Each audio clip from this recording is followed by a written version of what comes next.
This story has been recorded at an Addictive Eaters Anonymous meeting in New Zealand.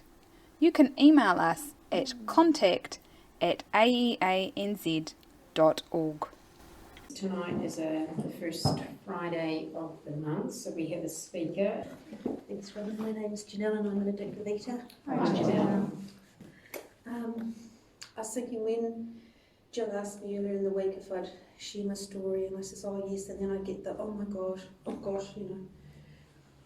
I feel a bit nervous, and I felt a bit nervous during the week, so I thought I must remember to say this, and I must remember to say, now don't forget to say that. And I was just thinking, last night I went to bed, and I work with adults with intellectual disability, and we had 3 visitors today, seeing if they were coming to our day service, if they wanted to come and, you know, be part of it. And my mind immediately thought, oh well, it's Friday, I'm going to be tired, it's going to be a busy day, and I've got to share my story, better not fall asleep, you know, and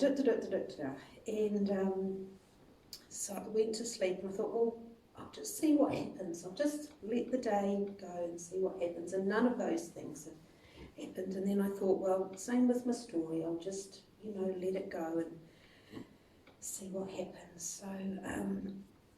So it's a good way to live life, really. Let go and see what happens. So I don't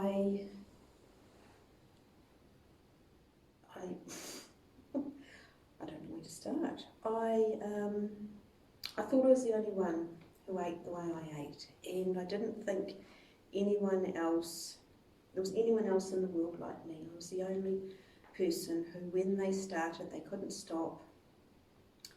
Always ate more than I was comfortable with, ate things I didn't like, and I thought, well, there's no one else like me, and I was felt very guilty and very ashamed of that, and I didn't want to be seen. I didn't want people to see me, and you know, as a child, food was the focus of my life. I'd get up in the night, I'd sneak food, I'd eat frozen food out of the deep freeze, I'd eat frozen saveloys. I used to run them under the tap to defrost a little bit, under the hot tap, and it would defrost about half a centimetre, and I'd gnaw around that, and I'd run it under the tap so I could eat more. And, you know, that's how you eat a frozen saveloy. And I'm sure people don't eat saveloys like that, but I ate saveloys like that. You know, if Dad would get a block of chocolate for Father's Day, I'd be out there and I'd break off a row, because, you know, no one would notice a row of the chocolate, and then I'd eat that and I'd wrap it back up and I'd be backwards and forwards, and then, like, you know, 2/3 of the block would be gone.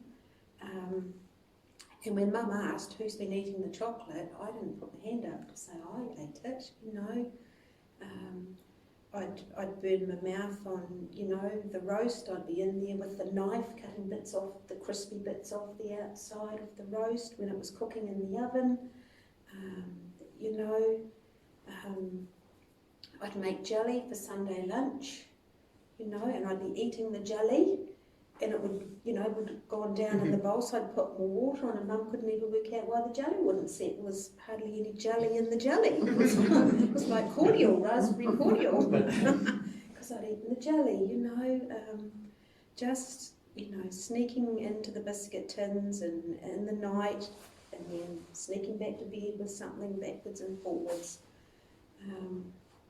You know, as a kid, I'd take money out of Mum's purse, go around the shop to buy lollies, and you know, I don't know why I bought aniseed wheels. I don't like aniseed wheels. I'd buy them. Didn't like them, you know. She'd, you know, we'd have lunches, and she'd say, you know, go around the shop and get a piece of sponge with like mop cream in the middle, and, you know, you could buy a slab of it, and they'd cut it and put it in a paper bag, and, you know, always had to run my finger around it before it got back, you know. Go down to the shop to get the bread before it was sliced, and they'd wrap it, it'd be hot, and they'd wrap it in newsprint, and I'd nibble around the crust at the bottom, and have it back. So every sandwich had the bottom corners missing because I'd nibbled around the loaf of bread, you know.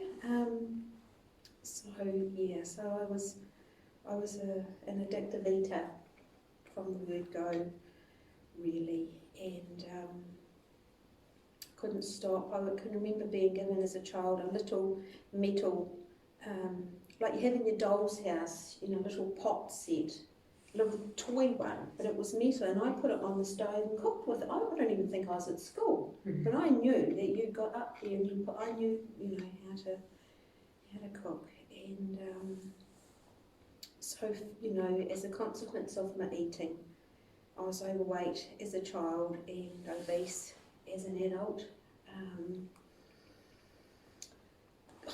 Primary school, we'd have fish and chip order day, and we'd put our order in the morning, and we had these little Formica sample things that had your number on it. That was you took it and handed over and you'd get your fish and chips. And I couldn't leave my desk. I had to keep lifting the lid to make sure my tag was still in there, because I was focused on, you know, having fish and chips. And they'd come and they'd be just about cold. They'd be lukewarm, and they'd be squashed because they piled them all on top, so you get this squashed packet. I loved it, squashed fish and chips. You know, I just loved it. You know, chip and Marmite sandwiches. The chips never made it to school. I'd eat them out of the sandwiches before I got to school. So yeah, so me and food go back a long way, really. And you know, along with my eating was the way I was. You know, the second half of the first step, you know, the first half of the first step was that I'm powerless over food, but the second half of the first step was that my life was unmanageable. And you know, I can remember going to play centre, Mum dropping me off.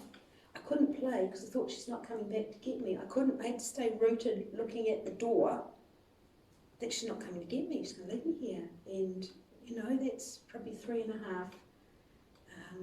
I can remember being in my pushchair, and they were being self-conscious. I can remember people looking at me in my pushchair, you know, probably, I don't know how old I was when I was still in a pushchair, but you know, that crippling self-consciousness that I had. And we moved from Timaru to Christchurch and started a new school. Actually had a couple of schools before we moved around, before Mum and Dad bought a house, and just I couldn't adjust. I couldn't cope with the new school. I remember getting told off for something. I think I was asking about something, and I got strapped because I wasn't supposed to be talking, and it's like, you know, it just, yeah, I just struggled to adjust and settle in. And I had one primary school friend who was my friend all through my schooling years. I couldn't make friends, I couldn't play with kids, you know, and we'd go around to my friend's house, and her parents had a big rhubarb plant behind the garage, and I'd sneak the sugar, and we'd go around and we'd, you know, dip the rhubarb and eat the sugar, and you know, so that anxiety as a kid, and just feeling different. I felt different for as long as I can remember, you know, like I didn't belong, and I felt like I didn't belong in the family. I've got 2 younger sisters, and I kept waiting for my real parents to come and get me. And you know, for all intents and purposes, I could have been an only child. The amount of time I spent with them, I was just completely self-absorbed. It's funny, at the weekend, Jim and I were talking about, he was talking about what he used to play when he was young, you know, and after church, because they lived on a farm, you know, friends would come over to play, or he'd go and play at their house, and what did you play? And I thought, well, I think I played, I mean, apart from eating rhubarb, I just sort of dredged my memory to think what I wasn't a kid that had friends, you know. At lunchtime they'd be doing skipping, and I certainly wasn't able to skip. Intermediate, I would go into the library at lunchtime because I didn't have any friends, I didn't, I'd hide in there. So that I'd have called it shyness, but actually it was fear. It was fear, and that never went away. That never went away. And it wasn't until I got here to this program and was here a few months, someone talked about fear, and I thought, that's what that squirming feeling was in my stomach that I always ate because I thought I was hungry. And, that had always been there. And I can remember being at primary school and thinking, and when I get to intermediate, it'll be better. I got to intermediate and it wasn't better, it was worse.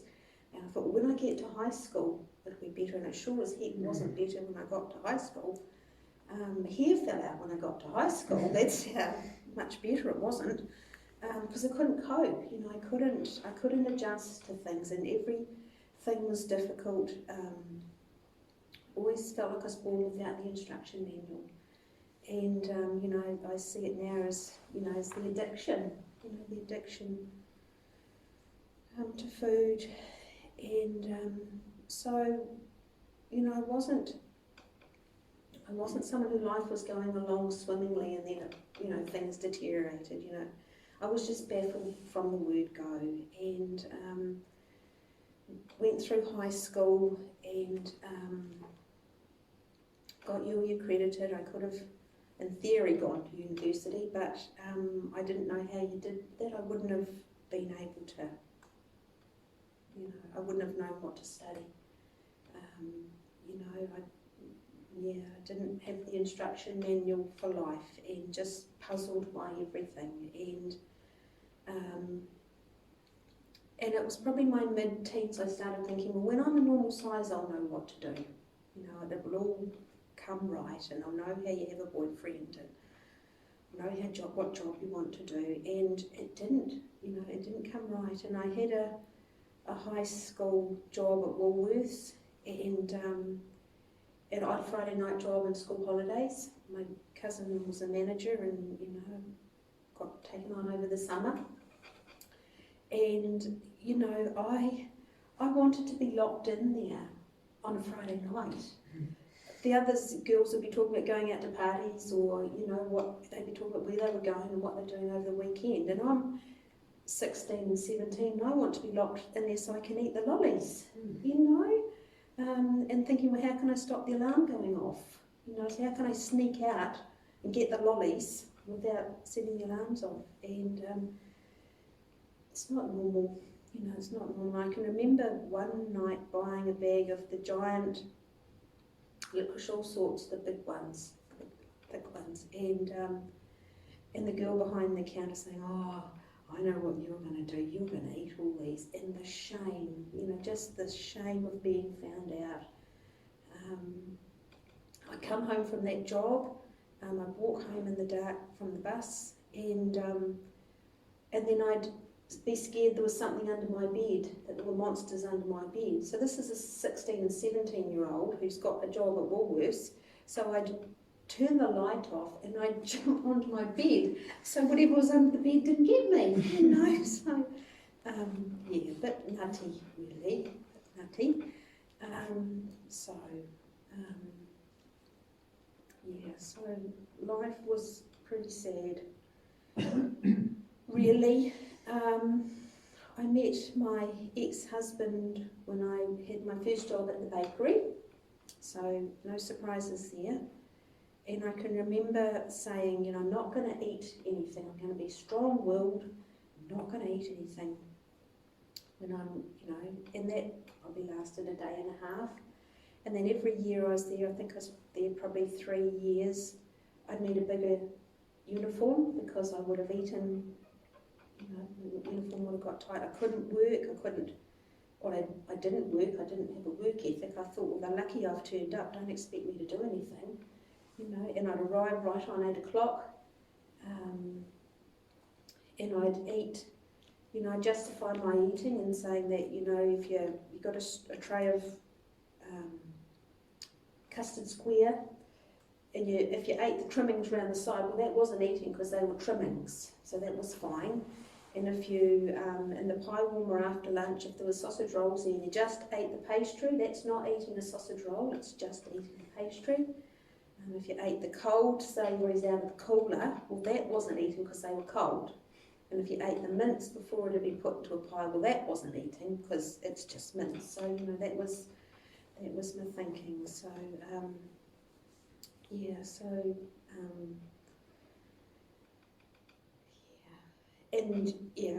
met my husband there, and I didn't like him, but I thought no one else will have me.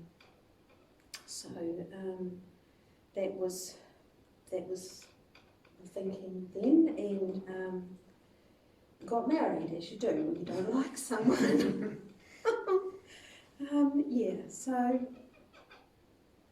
Had my own, we saved up and bought our own home, and I can remember my aunt coming to visit from the West Coast and saying, my word, marriage is agreeing with you. But actually she was saying, gee, you've got fat, you know, because I'd lived at home until we got married, and Mum would say, don't you think you've had enough? And it sort of was a bit of a moderating impact on my eating. But, you know, in my own home, my ex-husband worked night shift, so, you know, I did a lot of eating at night time when he was at work, and I'd have said to people, you know, gosh, I just seem to look at food and I put on weight, but there was a lot more than looking at food going on. And we had a waterbed, and I did a lot of eating in bed, and I put the chip packets and the biscuit packets down the back of the waterbed, and we had a fire in our waterbed. It's not something that often happens, but we had a fire in our waterbed. The element caught fire, melted the water, melted the bladder, and put the fire out, which is pretty convenient. And we were away for the weekend, and it blew the fuse, and, you know, because electricity and water aren't a good combination. And so we came back from being away from the weekend, and the waterbed's flat, and it went like, because the water was all in the carpet in the bedroom, so we had to get the bed pulled out and the carpet dried and da-da-da. So the waterbed man came, pulled the bed out, and here's this mountain of chip packets, you know, and the look on his face, and just the shame, you know, that I'd been found out. And so life was sort of ever decreasing circles for me, and then had the first of our two children, our son Ashley, and I read lots of books because I wanted to be a good mum. But he didn't read the same books I'd read, and had colic and cried, and from sort of 6 o'clock at night till 10 o'clock. And, you know, his dad went to work, and he'd come home in the morning and say, you know, how are things? Oh, good, you know, because I couldn't say, can't stop this baby crying. And I had postnatal depression, which was really just the depression I'd had in my teens anyhow, and it just had another name. So we had a second baby, and he didn't have colic, but, you know, I had postnatal depression again because I couldn't manage. I couldn't manage my life on my own. And then I couldn't look after two children. I couldn't look after myself. I couldn't look after one child. And I certainly couldn't look after two. Just the anxiety and fear. And so, you know, I'm getting bigger. The whole time I'm getting bigger and bigger and bigger. And life is a big black hole. I had a summer skirt and a winter skirt. I had shoes that were worn through the bottom. I had a big jacket that I wanted to swallow me up so no one would see me. And just the isolation, the loneliness and the despair. And I thought, I can remember thinking then, is this all there is to life? I could barely answer the telephone or go out the door. And is this all there is to life? And I thought, well, this is all there is. And the house wasn't quite a hovel, but, you know, I couldn't find a pair of matching socks for my son to wear to kindy. So about that time, a friend asked if I'd go to a diet club with her. And for whatever reason, I lost weight. I hadn't been a dieter because I just couldn't stop eating. I didn't have the willpower. I didn't have the ability to not eat. So I lost weight and I got to a normal size. And people said, gosh, you look wonderful, you must feel great. And I felt no different then because I still wanted to eat all the time. And being a normal size hadn't fixed the wanting to eat. And I knew then that, whatever was wrong, the diet wasn't the answer. And I walked around for a couple of weeks just saying, well, what's the answer? I didn't know what the answer was. And the leader of the diet club wanted to enter me in the Slimmer of the Year competition. And she says, you'll win it. But I thought, but what happens in 3 weeks when I've started to put the weight back on? I won't be the Slimmer of the Year anymore. I didn't know how you kept it off. So at that time, this fellowship found me through the library display, and I took home a 15 questions pamphlet and showed my ex-husband and said, do you think this sounds like me? And he says, he read it, he says, oh no, you're not that bad. Because no one saw my eating. They didn't see the amounts that, because I couldn't eat in front of people. And if you'd said to me, how much ice cream have you had? I'd have said, a teaspoonful. But I'd been back 20 times and got a teaspoonful, and I looked down and the 3/4 of the tub's gone, or, how many biscuits? Well, 1 biscuit, but backwards and forwards 6 times with 1 biscuit, and so, people never saw the eating. So I rang someone and went to a meeting, and here were a whole room full of people like me.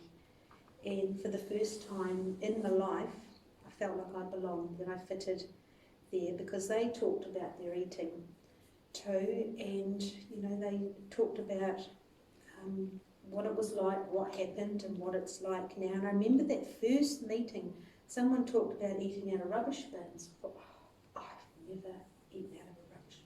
Fancy that. But when you've had a roast and there's leftover roasties and things, and you put them in the rubbish bin on the top, and you make sure they're not going to touch anything, and you put the lid down, and you go back to it later. Well, technically that is eating out of the rubbish bin. So I've done that, and so I came, and I was attracted to what I saw here, and I came for a few weeks. It might have even been a couple of weeks, and I needed a babysitter. My ex-husband had to start work early, and I needed a babysitter, and we'd never had a babysitter for anything. And I said, I'll be right. I've come. I'll be right. And I had a cleaning job, which is a weird thing for me to have because I wasn't a cleaner. And they have the little snack boxes on the counter that you put $1 in or whatever, and I started eating one of these snack boxes and just ate the whole snack box, and went home and ate for that weekend. So it was the Friday, Saturday, Sunday, Monday. I was still going. It was that changeover when I was still going to the diet club, and weigh-in was on a Tuesday, so it's Friday, Saturday, Monday, 4 days, and I put on a stone in 4 days, and my jaw was sore. I just ate constantly, day and night, and it was funny. I went back to the diet club, and they were the scales that you stood on, and they moved a little balance thing down, and I'd worked out that losing weight went one way and putting weight on went the other. And she kept moving it along and checking what I weighed last week and kept moving it along, and she says, this can't be right, and she's kept moving it, and I knew then that, 4 days of stone, I could do that, and the woman who 12-stepped me rang me back. She hadn't seen me at meetings, and I says, oh, I think I need to come back. And I knew I needed to be there, and I don't know whether I would have come back had she not rang me, but I'm pleased I did. I'm pleased she did, and I'm pleased I came back. And I've stayed, and I heard people talking about the steps, and I can remember hearing about the 4th and 5th step, and I thought, well, I'm not doing that. I'm not, telling someone about me and all the things I'm taking to the grave with me, but I kept coming, and I knew the next time it was a topic in a meeting, I had this horrible sinking feeling, and I thought, if I want what they've got, I've got to do this. I've got to do a 4th and 5th step, and then go on and make amends. And I didn't eat for the first 15 months. I was given a food plan, and I stayed on that food plan, and I thought I was fixed, because all I could see was the weight. I didn't have any insight into the unmanageability of my life, and then I woke up 15 months, it's Good Friday, about 5:30 in the morning, with what I call a radio station blaring in my head. My head was just crazy, and I knew then that the disease was in my head. It wasn't the eating, it was in my head. And I became willing to do the things that were suggested, because I had a sponsor, and she said, are you ringing people? And I, hand on my heart, I could say, yes, I'm ringing people. But I rang the people who weren't home, because I didn't want to talk to them. So I became willing to do those things, because I didn't want it to get me. And it became very intense and very fearful, very fear-driven, to work the steps. And I had small children, 2 small children, and I heard, people say, don't pick up the first one, help someone else and get to a meeting. And, the helping someone else could have been my children at home, but I was out, finding people to help. And, the promises say we don't regret the past, and I wished I could have been able to be at home, but I couldn't sit still. I couldn't sit on the floor with the cars and the blocks and read a book. I wasn't capable of doing that. So that, that took on a life of its own. And, I heard, at meetings, about not picking up the first one, getting to a meeting, getting my head on the pillow, and that was a good day. And, the fear was just incredible. It was there constantly. And if I had done those things, that was a good day. And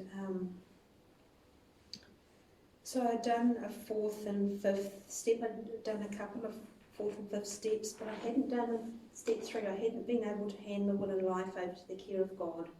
And I wasn't able to jump off the skyscraper and trust that I'd be caught, because I didn't want to eat. And I thought I had to do everything 310% perfectly, or I was going to eat. So that happened to me at a psychiatric hospital, having tried to take my life, and thankfully not succeeding, and ending up in a psychiatric hospital. And my big fear was eating again. I could have murdered someone, but that wouldn't have been as bad as eating again.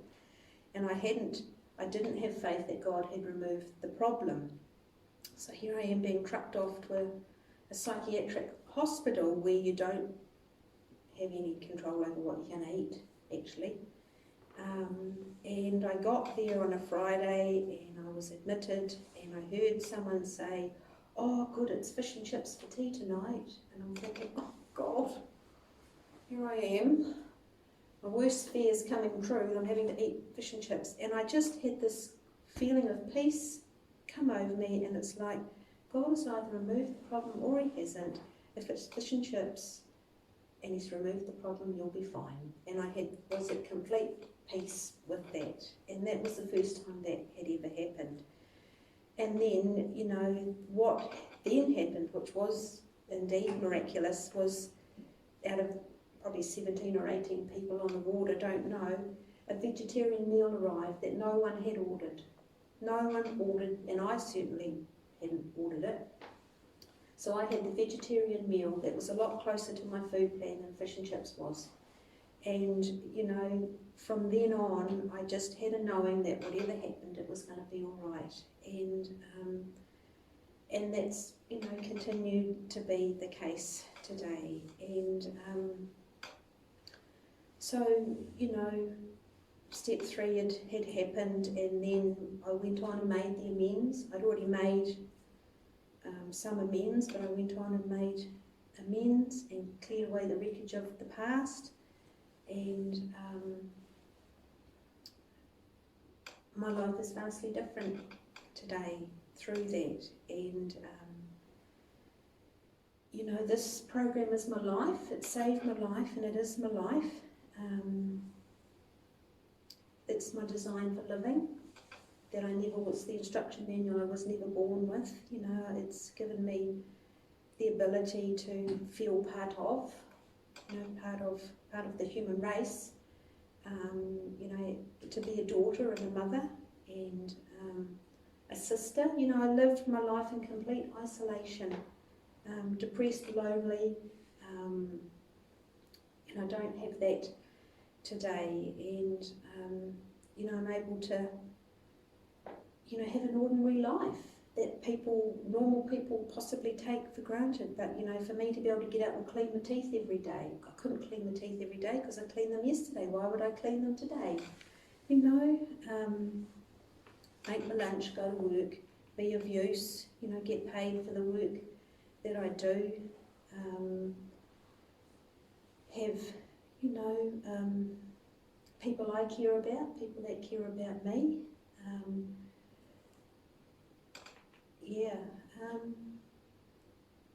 To be, you know, to be in a relationship. You know, my marriage had ended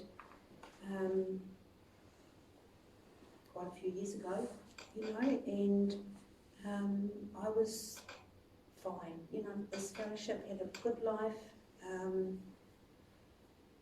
I was sort of thinking, well, what's happened since last time I shared my story? And I think that's sort of something quite significant. And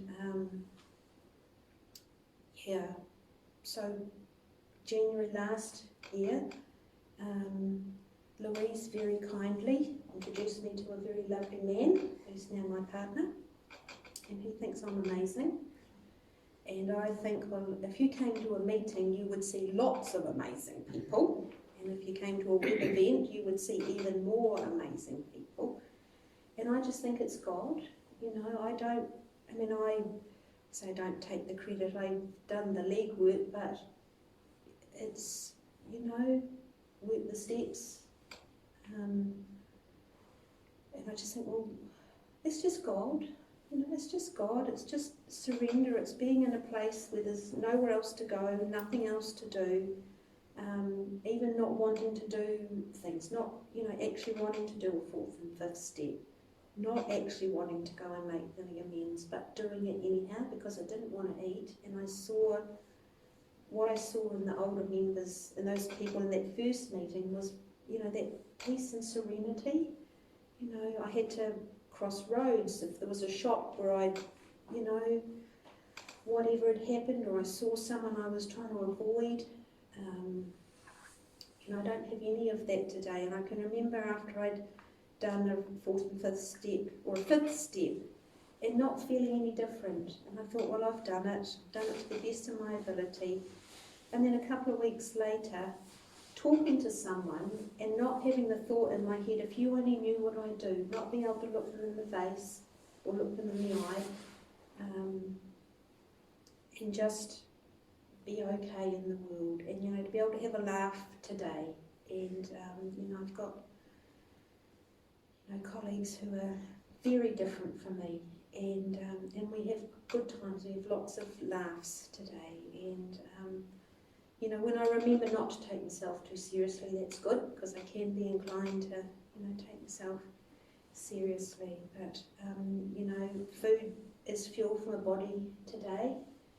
And, I didn't come here for this. I didn't know any of this. I didn't know anything about what was wrong with me, apart from that I ate too much. And, as bad as my eating was, the unmanageability of my life was far and away bigger, and I had no insight into that. So, who knows what the future holds, but for today, I don't have to eat. I can be of use to God, and it's a really good life. So thanks, Robin. Thank you, Janelle.